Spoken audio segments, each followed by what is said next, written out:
ഈശോ മിശിഹായ്ക്ക് സ്തുതിയായിരിക്കട്ടെ. ഞാൻ മാണിപ്പറമ്പിലച്ചൻ. പുതിയ നിയമ വചനധ്യാനം ക്ലാസ് 58. സ്ലീഹന്മാരുടെ നടപടി പുസ്തകം 3-ാമത്തെ അധ്യായം 21-22 വചനങ്ങൾ. ലോകാരംഭം മുതൽ തന്റെ വിശുദ്ധ പ്രവാചകന്മാർ വഴി ദൈവം അരുളി ചെയ്തതെല്ലാം യഥാസ്ഥാനത്താകുന്ന സമയങ്ങൾ വരുവോളം സ്വർഗം അവനെ കൈക്കൊള്ളേണ്ടതാകുന്നു. മോശെ ഇപ്രകാരം പറഞ്ഞിട്ടുണ്ടല്ലോ, ദൈവമായ കർത്താവ് നിങ്ങളുടെ സഹോദരന്മാരിൽ നിന്ന് എന്നെപ്പോലെ ഒരു പ്രവാചകനെ നിങ്ങൾക്ക് എഴുന്നേൽപ്പിച്ചു തരും. അവൻ നിങ്ങളോട് സംസാരിക്കുന്ന എല്ലാ കാര്യത്തിലും നിങ്ങൾ അവന്റെ വാക്ക് കേൾക്കണം. ഇതിന് തൊട്ട് മുമ്പത്തെ വചനത്തില് 3:20 സ്ലീഹന്മാർ നടപടി 3:20 കാലങ്ങൾ എന്ന വാക്ക് നമ്മൾ കണ്ടിരുന്നു. ഗ്രീക്കില് ബഹുവചനമായ കൈറോയ് എന്നാണ് ഉപയോഗിച്ചത് എന്ന് നമ്മൾ സൂചിപ്പിച്ചു. യേശുവിന്റെ ഭൗമിക ശുശ്രൂഷയുടെ കാലയളവിനെയാണ് സമാശ്വാസത്തിന്റെ കാലങ്ങൾ എന്ന് ബഹുവചനത്തിൽ ഉപയോഗിച്ചത് എന്ന് നമ്മൾ കണ്ടു കഴിഞ്ഞു. ഇവിടെ സമയങ്ങൾ എന്ന വാക്ക് ഉപയോഗിച്ചിരിക്കുന്നു. കാലങ്ങൾ എന്നാണ് 3:20 കൈറോയ്. ഇവിടെ സമയങ്ങൾ എന്ന വാക്ക് ഉപയോഗിച്ചിരിക്കുന്നു 3:21. ബഹുവചനത്തില് ക്രോണോയ് എന്നാണ്.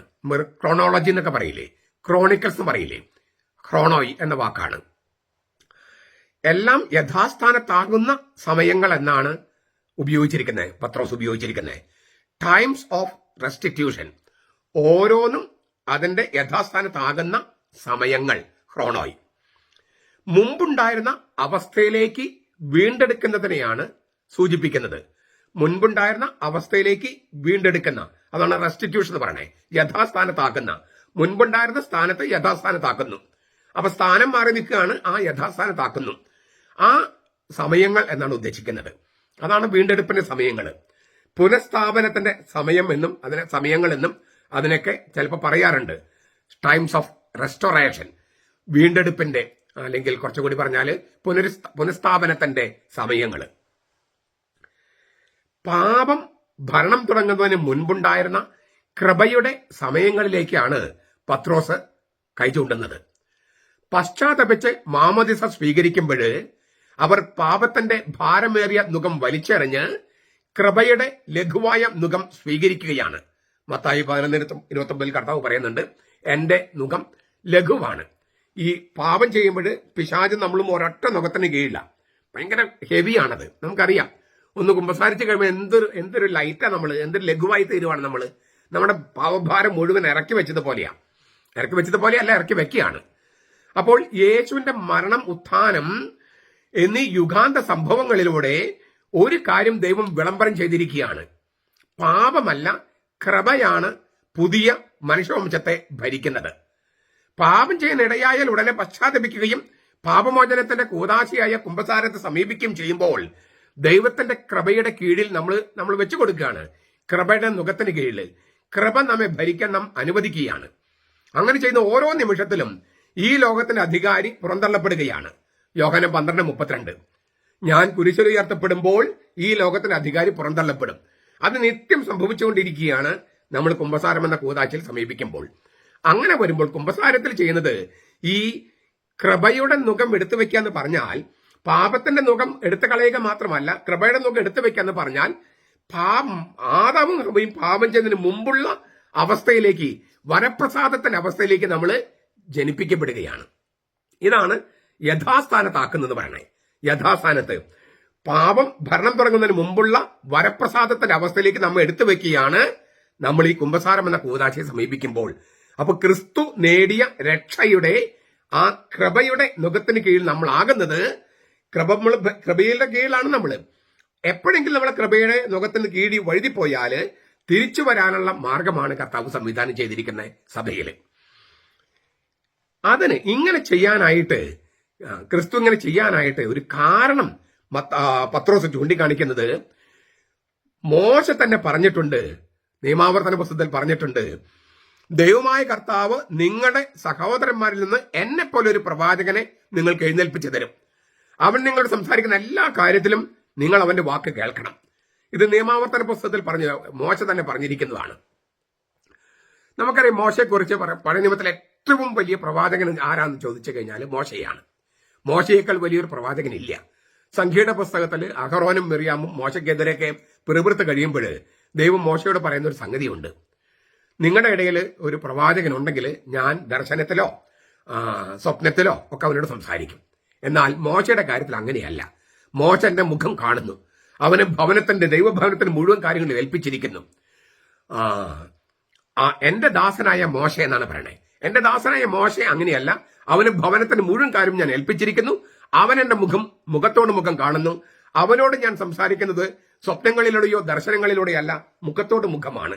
അങ്ങനെയൊക്കെ പറയുന്നുണ്ട്. അതിനേക്കാളും നന്നായിട്ട് പ്രവാചകത്വത്തെ അവതരിപ്പിച്ചിട്ടില്ല. അതായത് മോശയേക്കാൾ വലിയൊരു പ്രവാചകനില്ല. എങ്കിൽ പോലും മുഖത്തോട് മുഖം സംസാരിച്ചവനാണ് എന്നൊക്കെ അവനെക്കുറിച്ച് സാക്ഷ്യമുണ്ടെങ്കിലും മോശയെപ്പോലെ ഒരു പ്രവാചകൻ പിന്നീട് ഒരിക്കലും ഉണ്ടായില്ല എന്ന് നിയമാവർത്തന പുസ്തകം അവസാനത്തെ അധ്യായത്തില് 34:10 പറഞ്ഞിട്ടുണ്ടെങ്കിലും അപ്പോഴും ഒരു പ്രശ്നമുണ്ട്. എവിടെയാണ് എന്നെപ്പോലെ ഒരു പ്രവാചകനെ എഴുന്നേൽപ്പിച്ചു തരും നിങ്ങളുടെ ഇടയിൽ? എന്നെപ്പോലെ ഒരു പ്രവാചകൻ. പക്ഷേ ദൈവത്തോട് മുഖത്തോട് മുഖം സംസാരിച്ചെന്ന് പറഞ്ഞാലും ശരിക്കും മുഖത്തോട് മുഖം സംസാരിച്ചോ? ഇല്ല. ദൈവത്തിന്റെ പുറകുവശ കണ്ടത്. അതായത് ദൈവത്തെ ഇത്രമാത്രം അടുത്ത് കണ്ടിരിക്കുന്ന ഒരാൾ മോശയെ പോലെ വേറെ ആരുമില്ല. എങ്കിൽ പോലും ദൈവത്തിന്റെ മുഖം കണ്ടിട്ടില്ല, പുറകുവശം കണ്ടിട്ടുള്ളൂ. പുറപ്പാടിന്റെ പുസ്തകത്തില് 33 അധ്യായം 20 തൊട്ട് 23 വരെ വചനങ്ങൾ പറയുന്നുണ്ട്. കർത്താവിന്റെ പുറകുവശം കണ്ടുള്ളൂ. ദൈവത്തെ മുഖത്തോട് മുഖം കാണുന്നവനാണ്, അവനെപ്പോലെ ഒരു പ്രവാചകൻ ഇല്ല എന്നെല്ലാം പറഞ്ഞിട്ടുണ്ടെങ്കിൽ പോലും അല്ലേ, കർത്താവുമായിട്ട് അഭിമുഖമായി അറിയുന്നവൻ എന്ന് പറഞ്ഞിട്ടുണ്ടെങ്കിൽ പോലും നിയമാവർത്തനം 34:12, സംഖ്യ 12:8 ഇങ്ങനെയൊക്കെ ഉണ്ടെങ്കിൽ പോലും ദൈവത്തിന്റെ പുറകുവശേ കണ്ടുള്ളൂ മോശ. എന്ന് വെച്ചാൽ മോശയെ പോലെ ദൈവത്തെ അടുത്തറിഞ്ഞവരാരുമില്ല പഴയ നിയമത്തില്. പക്ഷേ എന്നാൽ പോലും ദൈവത്തെ മുഴുവനായിട്ട് വെളിപ്പെടുത്താനുള്ള അറിവ് അവനുണ്ടായിരുന്നില്ല. ദൈവത്തിന്റെ ഒരു പുറകുവശം കാണുമെന്ന് പറഞ്ഞാല് നന്നായിട്ടൊക്കെ അറിയാമായിരുന്നു. പക്ഷെ എങ്കിലും ദൈവത്തെ ശരിക്കും ദൈവമായിരിക്കുന്ന അവസ്ഥയിൽ അറിഞ്ഞിട്ടുള്ളവനല്ല മോശെ. അപ്പോൾ എന്നെപ്പോലെ ഒരു പ്രവാചകനെ ഉയർത്തുമെന്ന് പറഞ്ഞാൽ എന്നെക്കാളും ഉയർന്നവനെ എന്നാണ് ഉദ്ദേശിക്കുന്നത്. എന്നെക്കാളും ഉയർന്നവനെ, അതായത് ദൈവത്തിന്റെ മുഖം നേരിട്ട് കണ്ടവനെ. അങ്ങനെയുള്ള ഒരേ ഒരാളേ ഉള്ളൂ. ദൈവത്തെ ആരും ഒരിക്കലും കണ്ടിട്ടില്ല. യോഹന്നാൻ 1:18. ദൈവം തന്നെയായ പുത്രനാണ്, അവന്റെ മടിയിലിരിക്കാൻ ദൈവം തന്നെയായ പുത്രനാണ് പിതാവായ ദൈവത്തെ വെളിപ്പെടുത്തിയത്. യോഹന്നാൻ 1:18. ദൈവത്തെ വേറെ ആരും ഒരിക്കലും കണ്ടിട്ടില്ല. മോശം കണ്ടിട്ടില്ല, പുറകോശം കണ്ടിട്ടുള്ളൂ. പക്ഷെ ദൈവം തന്നെയായ പുത്രൻ, പിതാവിന്റെ മടിയിലിരിക്കുന്ന ദൈവം തന്നെയായ ഏകജാതൻ, അവനാണ് ദൈവത്തെ വ്യാഖ്യാനിച്ച് വെളിപ്പെടുത്തിയത്. അതിനേക്കാൾ നന്നായിട്ട് വെളിപ്പെടുത്താൻ കഴിയുന്ന ആരെങ്കിലും ലോകത്തുണ്ടോ? ദൈവത്തിന്റെ മടിയിലിരിക്കുന്ന ദൈവം തന്നെയായ ഏകജാതൻ. അങ്ങനെയാണ് യോഹന്നാൻ 1:18 ദൈവത്തിന്റെ മടിയിലിരിക്കുന്ന ദൈവം തന്നെയായ ഏകജാതൻ. നമ്മൾ ദൈവത്തിന്റെ ഹൃദയത്തോട് അടുപ്പമുള്ളവൻ, ദൈവത്തോട് ഗാഠബന്ധം പുലർത്തുന്നവനൊക്കെ തർജ്ജമ ചെയ്യാറുണ്ട്. പക്ഷെ ശരിക്കും തർജ്ജമ ചെയ്താൽ ദൈവത്തിന്റെ മടിയിലിരിക്കുന്ന ദൈവം തന്നെയായ ഏകജാതൻ എന്നാണ് വേണ്ടത്. അങ്ങനെയാണ് ശരിക്കുള്ള തർജ്ജമ. അതിന്റെ ഗ്രീക്കിൽ അങ്ങനെയാണ് കിടക്കുന്നത്.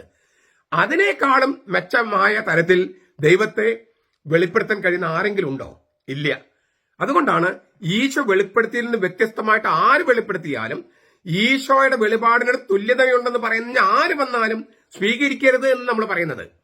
വെളിപാട് ക്രിസ്തുവിനോട് കൂടി തീർന്നു. വെളിപാട് ക്രിസ്തുവിനോട് കൂടി തീർന്നു. പൊതുവായ വെളിപാട്, പരസ്യമായ വെളിപാട്, ഇത് സഭയുടെ പ്രബോധനമാണ്. ഞാൻ കഴിഞ്ഞ ദിവസം പറയുണ്ടായി, കത്തോലിക്ക സഭയുടെ മതബോധനം 67-ാം ഖണ്ഡം ഉപയോഗിച്ചിട്ട് സ്വകാര്യ ദർശനങ്ങൾ പിന്നീട് പലതുണ്ടായിട്ടുണ്ട്.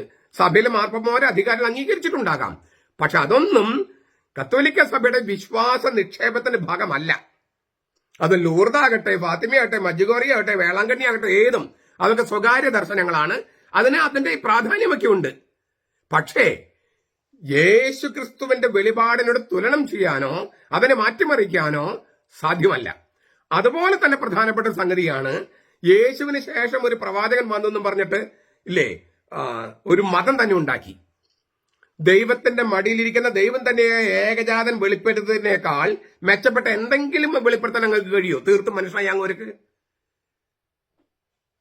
മാത്രമല്ല യഹൂദ മതത്തിലും ക്രിസ്തു മതത്തിലും കോപ്പി ചെയ്തിട്ട് വെളിപാടെന്നും പറഞ്ഞ് നടക്കുക. എന്തൊരു കഷ്ടമാണ് അതൊക്കെ. ക്രിസ്ത്യാനികളുടെ ബൈബിളിൽ നിന്നും യഹൂദന്മാരുടെ ബൈബിളിൽ നിന്നും പിന്നെ അവരുടെ പാരമ്പര്യങ്ങളിൽ നിന്നും കേട്ടറിഞ്ഞ പല കാര്യങ്ങൾ എടുത്തിട്ട് അത് ദൈവത്തിന്റെ വെളിപാടാണെന്നും പറഞ്ഞിട്ട് ഒരു പ്രവാചകൻ വന്നിട്ട് ഒരു മതം ഉണ്ടാക്കി വിജയിക്കാതെ വന്നപ്പോൾ യുദ്ധത്തിലൂടെ അത് പ്രചരിപ്പിച്ചു. ക്രിസ്തുവിന് ശേഷം ഒരു വെളിപാടും ഉണ്ടാകാനില്ല, ഒരു പ്രവാചകനും ഉണ്ടാകാനില്ല, ഉണ്ടായിട്ടുമില്ല. അത് ഉണ്ടെന്ന് പറഞ്ഞ് വന്നൊക്കെ നുണയാണ്. അപ്പോ സ്വകാര്യ ദർശനങ്ങൾക്ക് ബൈബിളിൽ വെളിപാടിനോടൊപ്പം തുല്യ പ്രാധാന്യം കൊടുക്കാനായിട്ട് ആരെങ്കിലും തുനിഞ്ഞാൽ, അത് ഏത് വിശുദ്ധന്റെ പേരിലാണെങ്കിലും ഏത് ധ്യാനഗുരു പറഞ്ഞാലും അത് സത്യമല്ല, നുണയാണ്, കെണിയാണ്. ഇത് ഞാൻ ബൈബിളാണ് പറയണേ, ഇത് പത്രോസിന്റെ വാക്കുകളാണ്. പത്രോസ് എന്താ പറഞ്ഞത്? മോശ തന്നെ പറഞ്ഞിട്ടുണ്ട്, ദൈവമായ കർത്താവ് നിങ്ങളുടെ സഹോദരന്മാരിൽ നിന്ന് എന്നെപ്പോലെ ഒരു പ്രവാചകൻ നിങ്ങൾ കേൾപ്പിച്ചു തരും. അവൻ നിങ്ങൾ സംസാരിക്കുന്ന എല്ലാ കാര്യവും നിങ്ങൾ അവന്റെ വാക്ക് കേൾക്കണം. ഈ വാക്ക് കേൾക്കാതെ, ദൈവമായ കർത്താവിന്റെ വെളിപാട് സ്വീകരിക്കാതെ, അവന്റെ വചനത്തെ തിരസ്കരിക്കുന്ന തരത്തിൽ സ്വകാര്യ ദർശനങ്ങൾക്ക് പ്രാധാന്യം കൊടുക്കുകയോ യേശുവിന്റെ പ്രവചനത്തെ റദ്ദാക്കുന്ന തരത്തിൽ മറ്റൊരു പ്രവാചകനുണ്ടെന്ന് പ്രചരിപ്പിക്കുകയോ ചെയ്താൽ അവർക്ക് രക്ഷ കിട്ടില്ല. ഏത് വലിയ ധ്യാനഗുരുവാണെങ്കിലും, ഏത് പിശാചബാധ ഒഴിപ്പിക്കുന്നവനാണെങ്കിലും അവർ രക്ഷ പ്രാപിക്കില്ല. ഇത് വെളിപാടാണ്, ഇത് മാണിപ്പൻ പ്രശ്നന്റെ വാക്കുകളല്ല. അതിനാൽ ഈ മോശയുടെ ഗ്രന്ഥങ്ങളിലും പ്രവാചക ഗ്രന്ഥങ്ങളിലും വാഗ്ദാനം ചെയ്തിരിക്കുന്ന അന്ത്യപ്രവാചകനും മിശിഹാ രാജാവും നസറത്തിലെ യേശുവാണ്. ഇത് പത്രോസ് പ്രസംഗത്തിൽ വ്യക്തമായി അവതരിപ്പിക്കുകയാണ്. ഇക്കാരണത്താൽ മഹാപ്രവാചകനായ ഈ അന്ത്യപ്രവാചകനായ യേശുവിനെ കേൾക്കുന്നതിലോ അവന്റെ വചനം അനുസരിക്കുന്നതിലോ അവന്റെ വചനത്തെ മാറ്റിമറിക്കുന്ന തരത്തിൽ സ്വകാര്യ ദർശനങ്ങളെ കൊണ്ടുവന്നാലോ, അല്ലെങ്കിൽ ഈ യേശു എന്ന പ്രവാചകനെ അപ്രസക്തമാക്കുന്ന തരത്തിൽ വേറൊരു പ്രവാചകനുണ്ടെന്നും ആ പ്രവാചകൻ ആളുകൾ ഒരു മതം ഉണ്ടാക്കുന്നൊക്കെ പറഞ്ഞാലും ഇതൊക്കെ യേശുവിനെ നിരാകരിക്കുന്നതിന് തുല്യമാണ്. അവർ രക്ഷ പ്രാപിക്കില്ല. കാരണം ദൈവരാജ്യത്തിലെ സ്വത്തവകാശം അവരില്ലാതാക്കും. ഇതേ പ്രവചനം പത്രോസ് പറയുന്ന അതേ സംഗതി സ്തെഫാനോസും പറയുന്നുണ്ട്. സ്തെഫാനോസ് നടപടിഗ്രന്ഥത്തിലെ 7-ാമത്തെ അധ്യായം 38-ാമത്തെ വാക്യത്തില്. അപ്പൊ ഇത് ക്രിസ്ത്യാനികളുടെ ദൈവം തന്നെയായ ക്രിസ്തുവിനെ നിഷേധിക്കുന്ന മറ്റ് മതസ്ഥർക്കും, ഈ സമാധാന മതക്കാരെന്ന് പറഞ്ഞ് നടക്കുന്നില്ല ഒരു പ്രവാചകന്റെ, അവർക്കും ബാധകമായ ഒരു കാര്യമാണ് പത്രോസ് പറയുന്നത്. വെളിപാടിനെ, തിരുവചനത്തെ അവഹേളിക്കുകയോ തിരസ്കരിക്കുകയോ ചെയ്യുന്ന തരത്തില് മറ്റൊരു പ്രവാചകൻ ഉണ്ടെന്ന് അവകാശവാദത്തോടെ വന്നാലും, സ്വകാര്യ ദർശനങ്ങൾ ഉണ്ടെന്ന് പറഞ്ഞു വന്നാലും, ആ സ്വകാര്യ ദർശനങ്ങൾ മാർപ്പാപ്പ അംഗീകരിച്ചെന്ന് പറഞ്ഞു വന്നാലും, സഭ അംഗീകരിച്ചെന്ന് പറഞ്ഞു വന്നാലും, തിരുവചനത്തെ മാറ്റിമറിക്കുന്ന തരത്തിലും വെളിപാടിനെ മാറ്റിമറിക്കുന്ന തരത്തിലും ബൈബിളിലെ വെളിപാടിനെ മാറ്റിമറിക്കുന്ന തരത്തിൽ അത് വന്നാൽ അവർക്ക് രക്ഷ പ്രാപിക്കാൻ പറ്റില്ല എന്നാണ് കർത്താവ് ഈ പത്രോസ് പറയണേ. അവര് ഈ എല്ലാം യഥാസ്ഥാനത്താക്കുന്ന സമയത്തിലേക്ക് പ്രവേശിക്കില്ല, വീണ്ടെടുപ്പിന്റെ സമയത്തിലേക്ക് പ്രവേശിക്കില്ല. ഇത് വളരെ ഗൗരവമായ ഒരു സംഗതിയാണ്. വീണ്ടെടുപ്പ് വേണമെങ്കിൽ, അതായത് പാപം ഭരണം തുടങ്ങുന്നതിന് മുമ്പുള്ള ഒരു അവസ്ഥയിലേക്ക് നമ്മൾ പുനഃസ്ഥാപിക്കപ്പെടണമെങ്കിൽ, യഥാസ്ഥാനത്ത് ആകണമെങ്കിൽ യേശു എന്ന സത്യപ്രവാചകനും സത്യദൈവവുമായിരിക്കുന്ന അവനെ അംഗീകരിക്കണം. അംഗീകരിച്ചാൽ മാത്രം പോരാ, അവന്റെ വചനത്തെയോ അവന്റെ വെളിപാടിനെയോ അപ്രസക്തമാക്കുന്ന യാതൊന്നും തന്നെ സ്വീകരിക്കാനും പാടില്ല. അത് സഭയ്ക്കുള്ളിലാണെങ്കിലും സഭയ്ക്ക് പുറത്താണെങ്കിലും. ഇത് വളരെ ശക്തമായ സന്ദേശം എല്ലാവരും പ്രചരിപ്പിക്കേണ്ടതുണ്ട്.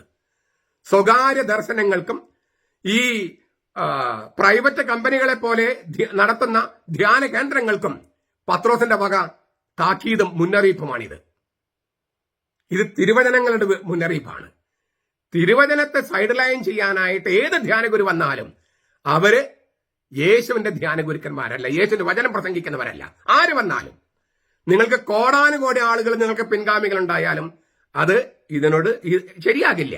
സത്യത്തിനെതിരായി പ്രസംഗിച്ചിട്ട് വിജയിക്കില്ല. കുറച്ച് നാളത്തേക്ക് നിങ്ങൾക്ക് ആളുകളൊക്കെ കിട്ടും, കുറച്ച് പൈസ കിട്ടും.